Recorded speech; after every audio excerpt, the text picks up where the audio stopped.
Sobre todo en esta gastropatía por AINES nos va a ser de gran utilidad la prevención, ¿no?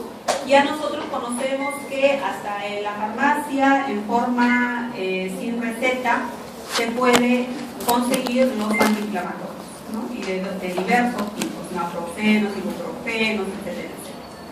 Entonces, los antiinflamatorios no esteroideos se encuentran entre los fármacos más consumidos en todo el mundo. Eso es muy cierto. El uso de los mismos no está extenso de efectos secundarios, ¿no? Aparecen hasta en el 25% de los pacientes que lo ingieren en forma crónica, ocupando pues las lesiones a nivel digestivo, gástrico, un lugar importante de las complicaciones. Cuando nosotros hablamos de gastropatía por AINES, estamos hablando de esas lesiones que producen la ingesta de estas sustancias, no solamente a nivel gástrico, sino también a nivel de esófago, a nivel de duodeno. Y este cuadro que es muy conocido, en donde vemos lo que producen úlcera péptica y en amarillo las lesiones gastroduodenales que sin ser úlceras pues son significativas, son erosiones, ¿no? Que de repente están con puntos de matina, etc. La aspirina va a la cabeza y nosotros tenemos una gran cantidad de pacientes que van a ingerir esta sustancia por problemas cardiovasculares, etc. Bien. El naproxeno está por acá, que es muy usado para las dismenorreas, ¿no? Durante la menstruación. Miren los diclofenacos, tenemos los ibuprofenos, aparentemente uno los indica por ser menos dañinos y pueden producir úlceras en grado importante.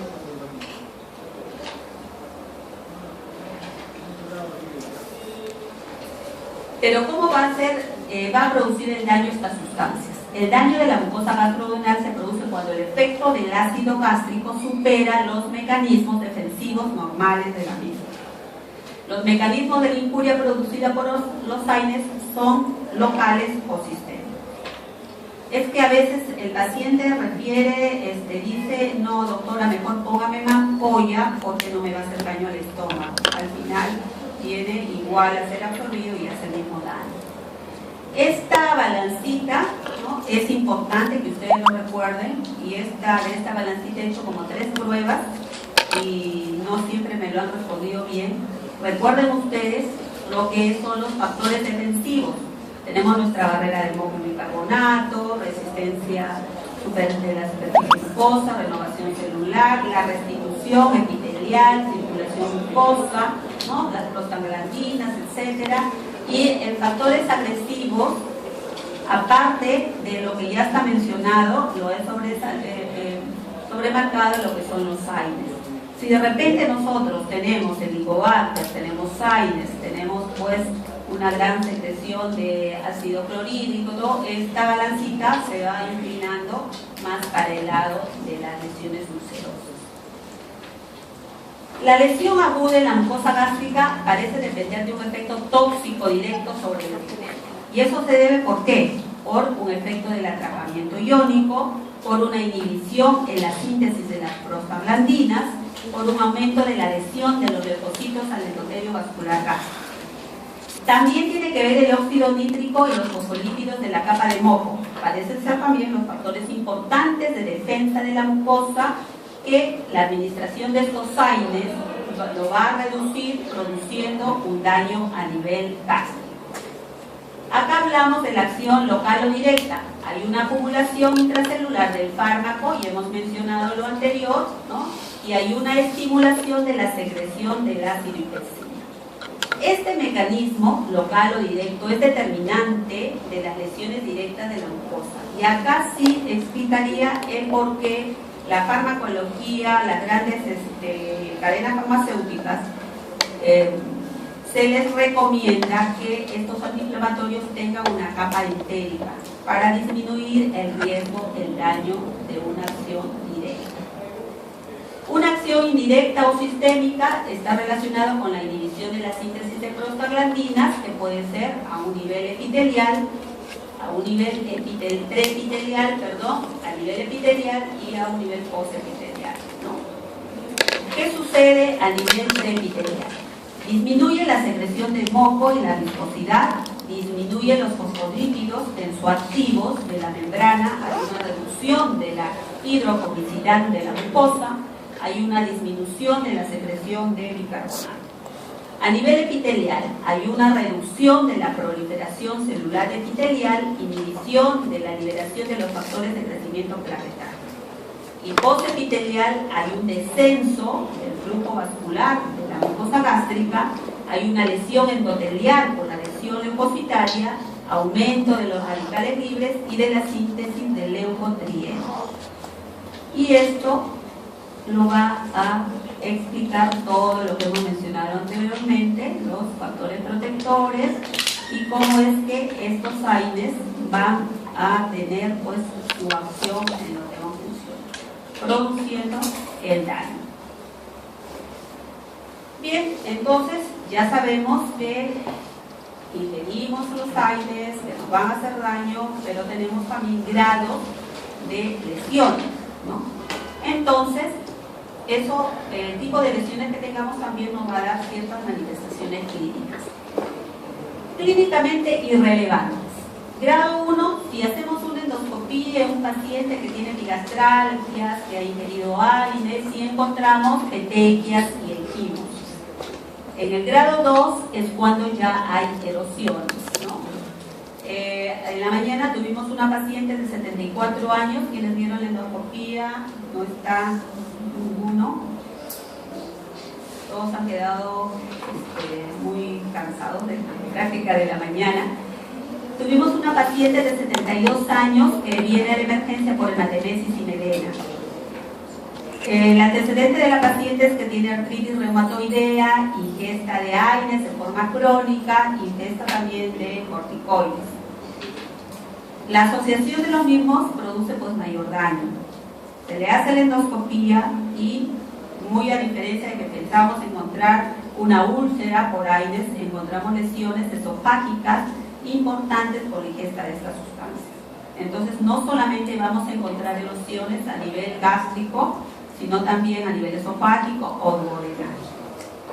Clínicamente relevantes es cuando ya encontramos úlceras, en el grado 3, úlceras ya sean gástricas o duodenales, o a veces también en ambos sitios. El grado 4, cuando hay hemorragia ya digestiva o perforación gastroduodenal. En este caso, por el antecedente de la hemorragia, ya con hematemesis y melena, estamos frente a un daño grado 4. 25% de los pacientes que ingieren AINES de manera crónica van a referir dolor o malestar en el epigastrio. 10 al 30% ya en algún momento van a desarrollar lesiones ulcerosas. Las complicaciones a veces aparecen en pacientes que no necesariamente tenían síntomas previos. Vienen con ya una hemorragia o, como tuvimos un caso también de un paciente con una perforación. Y esto se presenta más o menos de un 50-80% de los casos. Lo que todavía refuerza más la poca utilidad de la clínica para identificar a estos pacientes con riesgo de lesiones significativas o complicaciones. ¿Qué quiere decir eso? Que, como decíamos al inicio de la clase, la prevención es lo mejor. Si es un paciente que ya ingiere AINES por larga data y comienza a tener ciertos disconfort, es mejor hacer una endoscopía para ver si es que ya hay daño en la mucosa gástrica. Los factores de riesgo que se asocian a un aumento de las complicaciones en estos sujetos es que anteriormente haya tenido ya una historia de úlcera.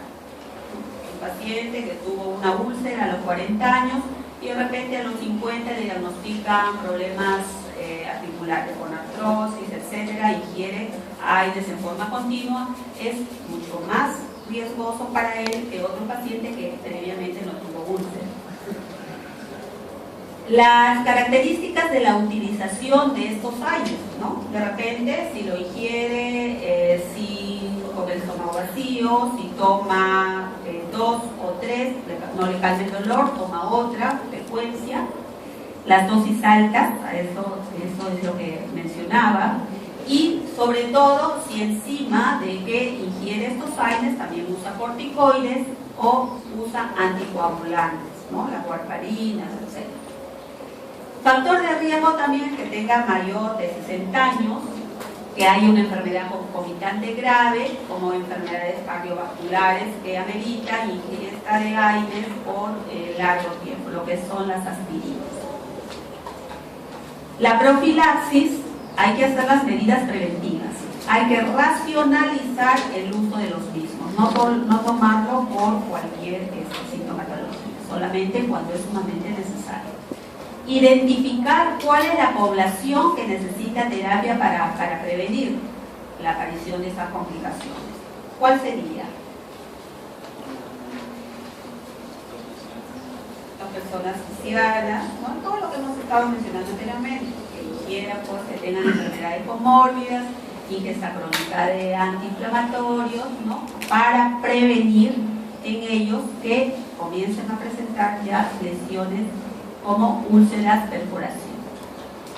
Los antiácidos solamente como paliativos, como los fármacos protectores de la mucosa como los sucralfatos, las prostaglandinas, el acesamato de zinc de apoyo terapéutico y sobre todo los fármacos que van a inhibir la secreción gástrica. Los antagonistas de los receptores H2 de la histamina, la ranitidina, se pueden usar si es que tienen síntomas leves, pero si ya presenta mayor sintomatología y lesiones ya evaluadas con endoscopía, inhibidores de la bomba de protones. La perspectiva futura, pues, que estos nuevos AINES que inhiben de forma altamente selectiva el isoenzima 2 de la cicloxanasa, como el celecoxib, el rofecoxib, hay varios, ¿no? Los más usados son estos dos primeros, ya tenemos una gran cantidad también, que esto permite esperar que la tasa de lesiones y complicaciones sea menor que con los que inhiben ambas isoenzimas. Entonces, el tratamiento va más dirigido para el uso de este tipo de antiinflamatorios. La profilaxis, entonces, como conclusiones de esta gastropatía por AINES no puede plantearse de manera generalizada, hay que ver en qué grupos de riesgo es más adecuado. Los estudios demuestran que los inhibidores de bomba de protones como el omeprazol a una dosis de 20 miligramos es el fármaco de elección para prevenir que haya estas lesiones gastroduodenales producidas por los AINES. El misoprostol, ¿no?